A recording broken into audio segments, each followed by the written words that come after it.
Higit 2,500 na pulis ipapakalat sa Ilocos Region ngayong Semana Santa. Heightened alert ipatutupad simula ngayong Palm Sunday. Para po sa detalye, alamin sa ulat ni Idol Neil Muyano. 104.7 IFM. Report!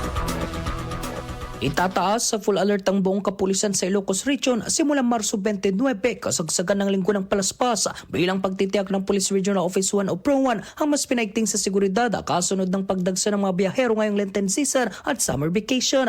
Mahigit 2,500 pulis ang itatalaga sa mga pasyalan, simbahan at terminal at ilan pang convergence areas upang masiguro ang ligtas at maayos na pagdiriwang sa buong rehiyon. Kabilang sa mga hakbang ang mas pinaigting na police visibility, inspection sa mga sasakyan, communication equipment at iba pang operational assets upang matiyak ang kahandaan sa anumang sitwasyon. Bukod sa seguridad, nagpatupad din ang tanggapan ng mga estratehiya tulad ng crime mapping, intelligence-driven operations at dagdag na foot at bike patrols sa mataong lugar upang handang rumisponde anumang oras. Ayon kay Regional Director Police Brigadier General Dindo R. Reyes, bukod sa seguridad, mahalaga ang kooperasyon ng publiko upang magkaroon ng ligtas, maayos at makabulang pagdaraos ng Kwaresma ngayong taon.